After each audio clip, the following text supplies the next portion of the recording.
What if you had instant analytics on your PDP images and a faster way to create content that performs better?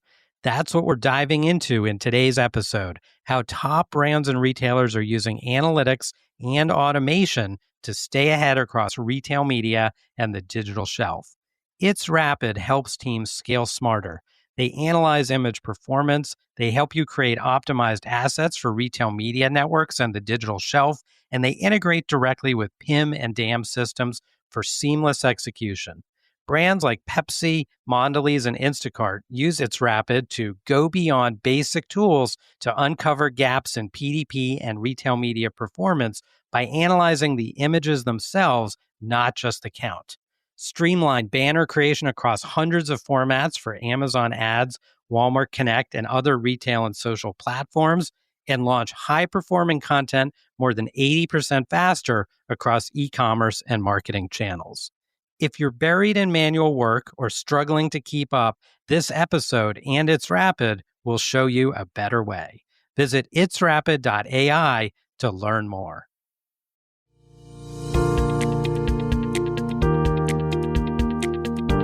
Welcome to Beyond the Shelf with Dave Feinlieb. This show is an open exploration of the people and process behind e-commerce. Through conversations with innovators in the space, we learn the stories of these leaders and their strategies for e-commerce success. We publish new episodes every Tuesday morning, so be sure to subscribe wherever you get your podcasts. And now, here's your host, Dave Feinlieb.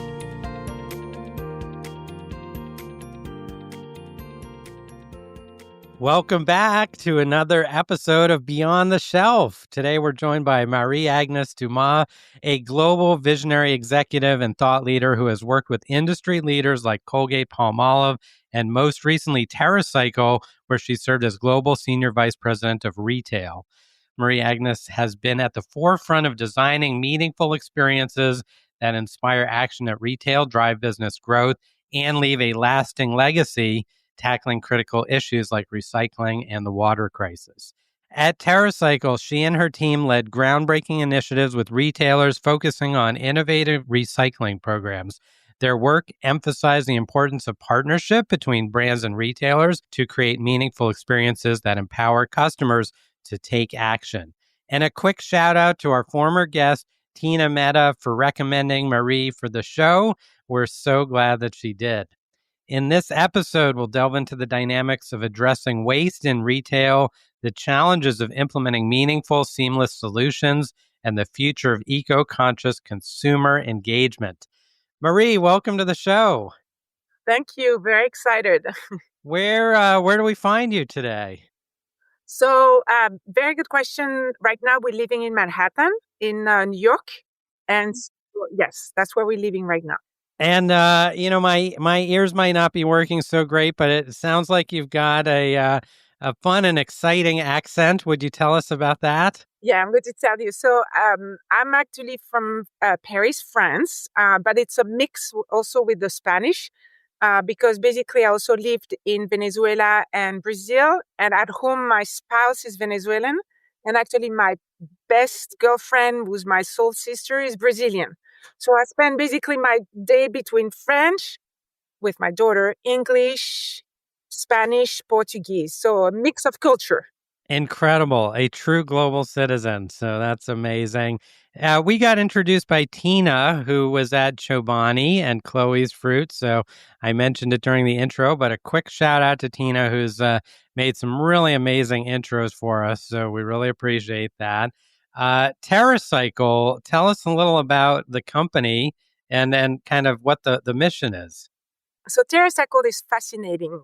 So TerraCycle's mission is eliminating the idea of waste. And basically, it's an international company. It's actually a leader in 21 countries. And basically, it's around innovative sustainability solution. It's creating and operating first of their kind platforms in recycling, but also recycled materials and reuse with the loop. So basically, what it does, TerraCycle develops practical solutions to address the complex waste challenges that we have today. That's what it's doing. And TerraCycle has many, many partners across, from the 500, Fortune 500 companies all the way to the schools and the individuals. So very broad spectrum of partners and programs. Amazing. Will you take us back? How did you get started? Were you always in marketing, or did you find your way on the journey? So, excellent question. So basically, where it started, I was a marketing executive at Colgate-Palmolive. And what I'm going to tell you, it's a true story. My daughter was young, and I woke up and I said, well, what happened if I die tomorrow? What will be my legacy to my daughter? For me, that was truly a wake-up call. So then at the same time, there was the Colgate Turn Off the Faucet campaign. And my role was basically to commercialize that campaign and to drive business growth. And that's what I was able to do. So through the process, that's how I really found my purpose. And as part of my purpose is really inspiring the next generation of leaders to have like a lasting impact. And that's, for the consumers, that's for, investors, or that's, analysts. And that's how basically I got to TerraCycle, is through that purpose. And what about the marketing part of things? Was that, are you a natural, or did you learn it as you went along? So it's a very good question. So the way I look at marketing, it's a couple of things. First of all, it's a lot of common sense. Two, it's a lot of, when you start, especially in marketing, it's a lot about data and how to convert data into strategy. So for me, I've always had fun with marketing because it's broad enough that you can really develop, like leverage data, like I said. Right. Insights, which is a passion point for me. And then based on those to develop the strategy and then to execute and then to measure. So that journey combined with the creative aspect and creating, meaningful experiences is truly a passion. It's so great. So you've got family that you mentioned, you've got a mission, and you've got a passion for marketing. So really incredible. Now back to TerraCycle. You spent several years there. Talk to us, if you would, maybe bring that to life for me as a shopper. What does that mean in terms of my day-to-day shopping experience? So basically, the way it works is that TerraCycle addresses everything that is hard to recycle materials, so products and packaging. So it could be like, for example, writing instruments, and I will explain to you why, because there is a reason why it's not locally recyclable. But it could be like writing instruments, it could be toys, or it could be flexible packaging. So you as a shopper, basically, it's very simple because TerraCycle offers the platform for you to simply recycle either in-store or online for free. And basically, the goal of TerraCycle with the partners, brand and retailers is to make sure that you recycle as much as possible. And how does that work? They say there's no free lunch in this world, but maybe there is. Excellent question. So let me explain first the business equation, which is going to explain. Okay.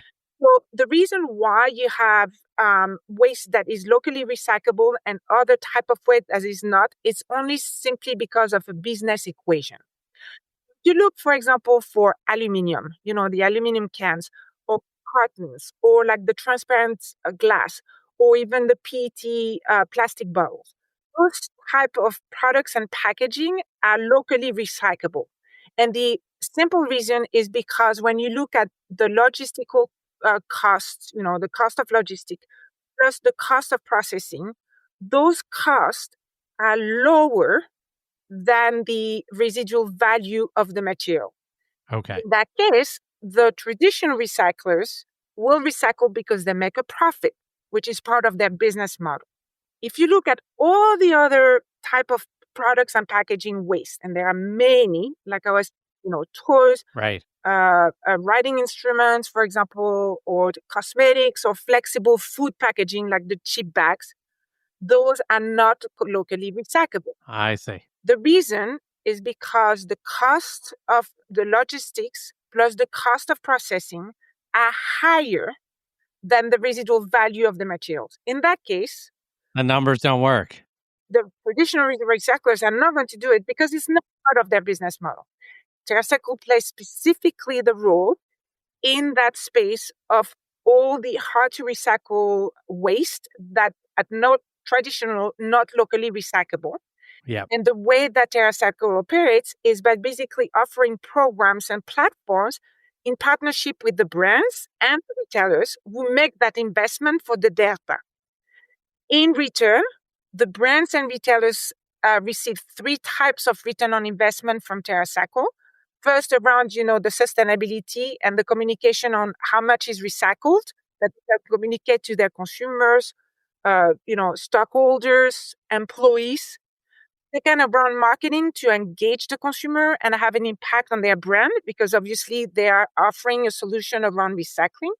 Yeah. And the third one, the business, which is to drive actually, sales, leveraging that platform. That is great. That makes total sense. And it sounds like the company has built a lot of partnerships. How has that come about? I know there was a partnership with P&G, for example, with a lot of other leading brands. Tell us a little about that. So over the years, Tom Satsky, the CEO and founder, created the company about 25 years ago. And Tom saw from the beginning the value of waste. So basically, waste for TerraCycle is like gold. And basically, Tom started working with all the, different brands and retailers.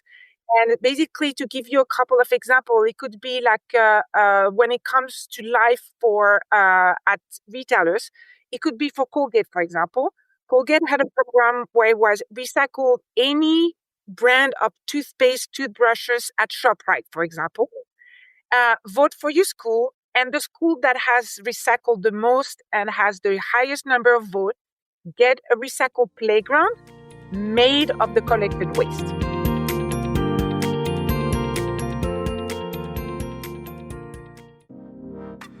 This episode of Beyond the Shelf is brought to you by It's Rapid. It's Rapid is the platform Pepsi, Mondelez, Instacart, and hundreds of other leading brands and retailers use to build personalized content at scale.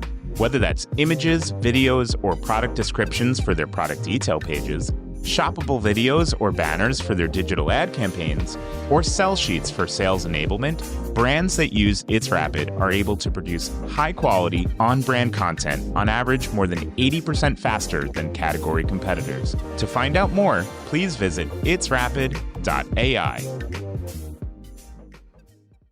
The gamification of waste. That's great. So great partnerships. And when it comes to kind of communicating the value prop, whether it was in your time at Colgate or more recently at TerraCycle, a topic that's near and dear to my heart, of course, is creative. And how does that work? How do you think about creative and creative strategy? The creative strategy needs to really embrace data that enables to create the insights, personalization, and then also, I would say, seamless, simple, experiences. Let me give you an example. If you take Save Water, for example, Colgate Save Water, basically the way that it started with data. So we work with consumer insights, and then we converted the data into insights. Then once we had the insights, we were able to basically brief the agency, and the creative team then developed a very simple, easy call to action, but also with the results of their. So it's basically join us at the faucet while brushing, your teeth, and you can save up to 4 gallons of water. Got it. It's super simple, especially as because that's your environment, David, around shopper. Yeah. Basically, you have 3 seconds. Yeah. It has to be really, really concise. Concise. So join us, turn off the faucet while brushing, and you can save up to 4 gallons of water. Yeah. Those are the key component of the creative strategy. That's so great. And the data in this case, when you talk about creative, we often don't think about data so much because we think about emotion and the visuals and things like that. What is the data in this scenario? So in this scenario, for example, so let's take Save Water. So the way we looked at it for the data, first we needed to see where we wanted to play within the spectrum, because solving waste could be like, for example, Procter & Gamble is solving waste. They have an initiative, but it's further. It's more like Africa, out of the US. So we looked at the data and to see first where Colgate-Palmolive could, play. The second thing where we looked at data is basically to see the relationship between the category, obviously you brush your teeth, and to understand the mindset of the consumer. So people feel, believe, and think. Okay, so basically, I don't know about you, David, but a lot of people we found out through the data were actually leaving the faucet running because what we found out, the why of that behavior is because they didn't know how much waste they were generating. Once they found out, and that was the true insight, once they found out that brushing twice a day for 2 minutes each time, they could waste as much as 4 gallons of water.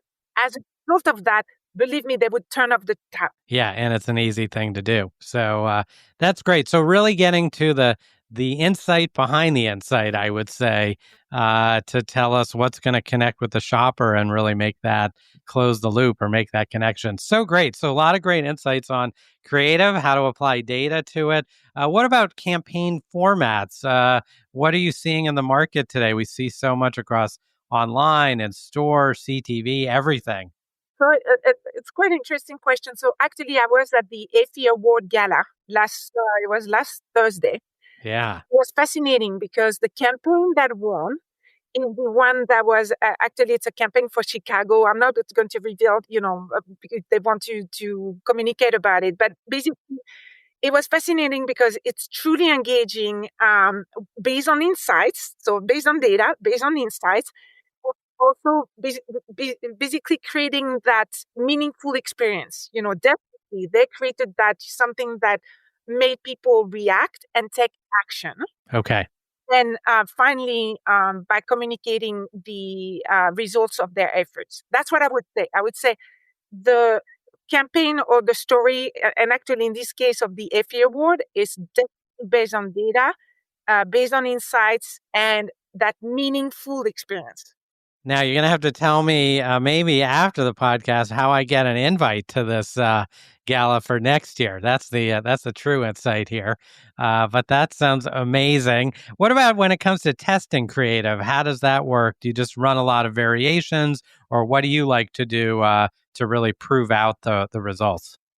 So the way I like to do it is really using the regular consumer insight testing.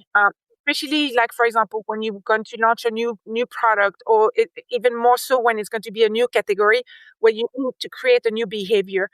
So for example, in the case of Save Water, that's exactly what we did. We used those consumer insights. Then because we wanted to make it extremely simple and turnkey, we even use the eye catching, to track the eye, to see the prioritization of the elements, to make sure that everything was perfect for that 2 or 3 seconds that you have. But really, that's what I like to do, is to use the consumer insight testing that we usually use for new products and new categories. What about, let's say I'm launching a new product, or I've got a new category, like some of these campaigns with TerraCycle, or I've got existing products. A lot of products from brands like the large CPGs are in market, but they're trying to take share in the market. How do you think about those two approaches differently? Well, it always go back to, the objective, the business objective. So it will depend. If it's to basically take, it depends on the pain point. So for example, if it's about, getting share, conversion. So is it, conversion to get share from your competitor? Or is it conversion to basically get people from, drugstore maybe to the mass? So I always go back to the business problem. Based on the business problem, then I can develop, the right, program or the right strategy. Okay, so we've got the playbook now for content and creative, which is fantastic. I want to kind of tie off on this most recent area you're working in, brands thinking more broadly about solving messaging for waste or incorporating better approaches into their programs. How do they kind of do that in an authentic way and really make sure it's not just doing it for the business, let's say? So it goes back to what we talked about. It has to be, simple to take action. Yeah, Two, it has to also simple for people it has to be simple. The call to action needs to be simple. The solution needs to be seamless, for you to participate. And three, you need to show the results makes of sense. their efforts. Yeah. If you do that in an authentic way, then basically people will follow you. But those are the three major points. Call to action, very simple. Platform, seamless. So for example, you take recycling, you have the perfect example of Pet Supply Plus and TerraCycle recycling program in store. Go shopping, and at the same time, you can basically drop off your pet. Seamless. Yeah, that's great. So simple and seamless. We'll try and apply that to more marketing and more creative. And what do you think is on the horizon when it comes to this area? When you think about some of the retailers that you talk to, some of the brands that you work with. It's an excellent question because it's also a passion point for me around the retailer. The retailers are playing a critical role. So if you look at, I would say maybe like 8-10 years ago, the retailers who were playing in that space were very much, in Europe and more specifically, so UK and I would say Asia. And then little by little, it expanded Australia, New Zealand, the rest of Europe, and then the US was last. There is a reason for that is because in the US, our footprint for the retailers is so big. Sometimes people from Europe ask me, are you sure you can scale? I said, I think we can scale. With 9,000 stores for CVS, we know how to do that. Right. So for us in the US, that's why it came last. But all the retailers worldwide play a role. You can look at from Kroger, look at, Zero Waste, Zero Hunger, Walmart in the US, you look at Carrefour, Tesco, Aeon, they all play a role because they know that they can have an impact on their customer behavior. Yeah. So the way that they're playing is by using data, high tech to measure, technology to measure the data and the results right away. And then to have meaningful experiences to really engage their shoppers. For them not only to come, and to drive the foot traffic, but also to drive loyalty and ultimately to drive business growth. So great. So I learned a lot today about marketing and about this really interesting space of waste management and really connecting with the shopper and getting to that insight that's really going to unlock the value. So these have been really great. Marie, I've got some fun questions for you. We call it the rapid rundown. A few fast-paced questions. So your quick thoughts. First off, what is a buzzword in solving waste that you think is overused? Carbon footprint. All right. Great. A recent eco-friendly product that impressed you? The Happy Coffee brand. It was recently launched, and it's a sustainable brand, and it's really founded, obviously, in the passion point around being happy. I love it. One piece of advice for someone starting a career in purpose-driven retail? Well, besides having your purpose, make sure that you have a vision and a mission, and then it's a lot of grit, courage, dedication, resilience, never letting go. That's words of wisdom for life right there. If you weren't working purpose-driven, what career could you see yourself in? So, interesting question. So, I think I've always had like a purpose one way or the other. And the only time in my life when I did not have a purpose at work, I was miserable. You're going to be an adjunct professor at NYU. Congratulations. What will you be teaching? So they are going to be confirming now before June 30, and it's going to be in marketing. I feel like we should all fly in to take the course. Hopefully you will record it and make it available. But that sounds incredible. I know your students are going to absolutely love it and get incredible knowledge from your teaching. So what's the best way for our listeners to reach you? LinkedIn. Great. Marie-Agnès Daumas is an expert on marketing. was introduced to us by Tina Mehta. So Tina, thanks again. And really amazing insights on marketing. Keep it simple. That's the lesson I learned from today, and make that experience seamless. Thank you so much for taking the time to speak with me on Beyond the Shelf. Well, thank you very much, David. A pleasure.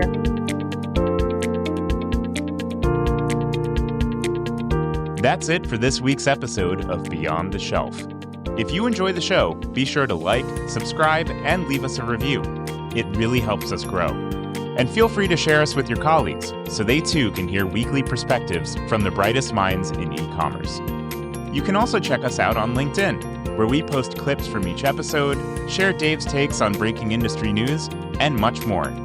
Beyond the Shelf is a production of It's Rapid. Our host is Dave Feinlieb, and our producers are Sean Levy-Ashvili and Jake Musiker. Thanks for listening, and we'll see you next time on Beyond the Shelf.